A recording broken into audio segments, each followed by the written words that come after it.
bayinginia era kituufu bisaso ku myaka 16 ajja kuba awasa. Bwe tunaaba situliiwo nga tufudde kubanga nabyo tugimunaningira abaana bano bali mu insurance bonna era bajja kusoma bamaleko university naye nga oli alina omukyala tusobole okufuna abazzukulu obudde bukyali. Basebo ne banyabo njagala mmwe kubategeeza titubeera na Sitesa Mayanja ng'omuyimbi. Sitesa Mayanja baluganda ne Ssenga Mulandama era Ssenga Mulandama singa afa Sitesa agenda kuza abaana bano nga kiva mu kamwa ke saagala mukirabe mujja kiraba singa nze nfudde oba Ssenga Mulandama afudde mutandika te Sitesa ayingidde atya kakati waliyo n'abakyala abalala waliyo n'abantu abalala basebo ne banyabo nze Ajja Sitesa setaaga nnyo basika kubanza ebisaso bagenda kunsikira omwana bisaso bagenda okuzala yagenda okunsikira naye bwe naaba nfudde nga bisaso tanazaala musika ng'akuza banne waliwo okubuuza ng'akuza banne okusinga bisaso bwanansikira ate maama we anamuyita atya ng'ate maama we kati alina kuba ku muzzukulu. Basebo ne banyabo taata ndowooza obiwulidde kyova tugulumiza abantu buuza ku bantu atenderezebwenga agulumizibwenga amawanga gonna gamusinzenga onimizaako wabenga weewa. Assalamu alaikum warahmatullahi wabarakatuh. Wa alaikum salam warahmatullahi wabarakatuh. Oyinza okugamba omusajja muisiraamu lwaki asoose eri gyenva ndyoka nzirema. Nsooka kwebaza wakitiibwa Allah subhanahu wa ta'ala ewamu ne bajjajjaffe okulaba nga muto wange atuuka kukula bwe riti ku myaka emito. Ako kabonero kamu akalaga nti agenda kubeera musajja w'amaanyi mu nsi. Ekisookera ddala bakadde bange omwami Jjumba Lubowa-Ligawesa ne maama wange Ssenga Mulandama bakulisaayo nnyo olunaku lw'ejjo nga mpeeza emyaka 18. Mwebale nnyo byonna. Taata ogambye nti maama bw'ayogedde agambye nti olinye emwanyi. Emwanyi ezo automatically ziteekebwateekebwa okubeera nga zirabirira abaana bano. Mu kiseera kino kizo oba kigaane njomu ku baprofessional abasinga okumanyi mwanyi mu ggwanga Uganda. Ekisookera ddala kubanza okubakulembera factory ezisinga amaanyi mu ggwanga ezikola export Zigoti Coffee Works ekirala ey'omugagga Kato Zigoti. So ekitegeeza nti wooyise era engeri gy'olambiseemu n'okuba ng'osobodde okugenda mu bulimi kakasa bulungi nti bato bange balina omuntu omutuufu asobola okubalambika obulungi oba n'okubasomesa. Mu byonna nsaba wakitiibwa Allah ewamu ne bajjajjaffe batukwatireko mwongere okuwangaala kubanga tukyabeetaaga. Yongera ku kikutegeeza nti mujja kubeerawo era bano abaana bajja kuteekitwala omukama Katonda abakuumire bingi byenina okwogera naye nja kubawo olw'obufuga. Nsigadde ssentebe w'abazzukulu ba Kasantala okwetooloola eggwanga lyonna kuno n'ebweru bw'eggwanga. Masiibu n'olunaku abasebo ne banyabo ono ye mukulu w'ekika asibirire mu kisasa ebijambo. Basebo ne banyabo ine essanyu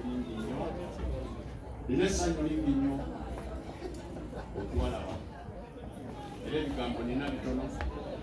Kwebaza nsooka okwebaza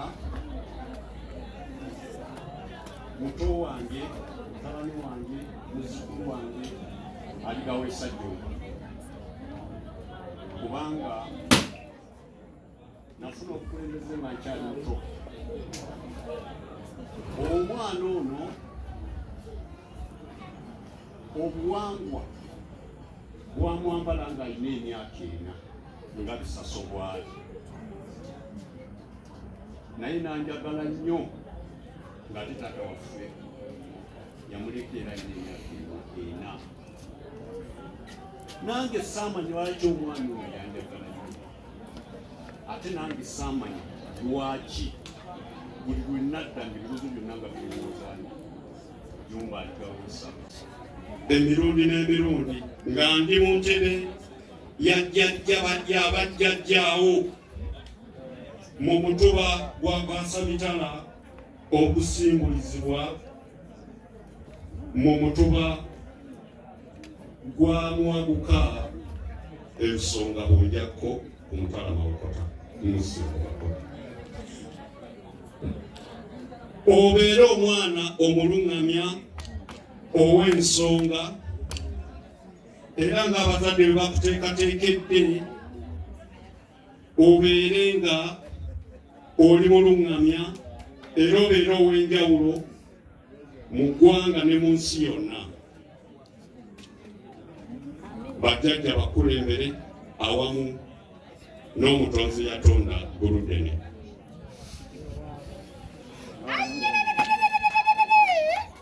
Basibo ne banyabo maama kano kubasembyayo kati buli alina kamera etunule wano we wali ekinyusi anajjeko omuzindalo Zeddy Opalana.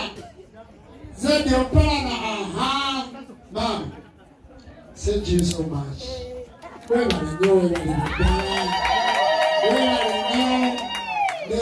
neyanzege webale kunkwatizaako ne tuzimba ennyumba y'omwana. Webale kunfula w'amaanyi emabega w'omusajja ow'amaanyi wabeerayo omukyalo w'amaanyi, emabega w'omukyalo w'amaanyi wabeerayo omusajja ow'amaanyi. Webale kumpanirira, nja kukuuma naawe onkuume okufa okulitwawukanya ate batuzimbe ne mu ntaana emu bw'ova kuyaga engeriyo yeddako, bw'ova kuyiyo ng'eyaga yekola ki yeddako. Fukamidde n'amavivi gano gaddala olugoye lwenyambidde lweru naye nfukamidde amabibi yangali ku ttaka, sifukamidde mu bubi wabula mu kwagala, mu mukwano, mu buntulamu. Obuwongu n'obugabo tuyiseemu, nsaba Katonda abajjajja akukuume owangaale era nsaba Mukama Katonda nkusooka okufa kubanga abasajja ffe tusooka okufa olw'okubanga ekyo bwe batyo bwe baatulambika.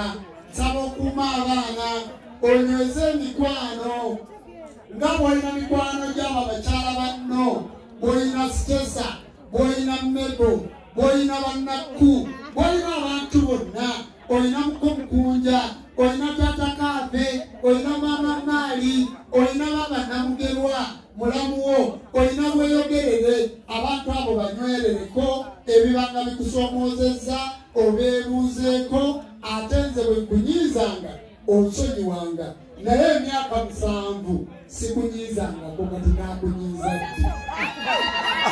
Waawo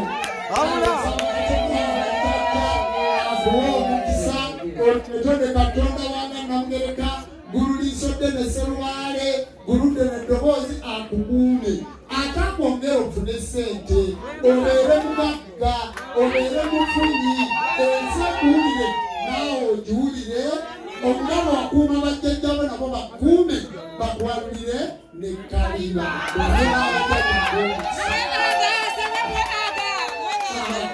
Awo kono wasinze okwagala olunaku lwonna.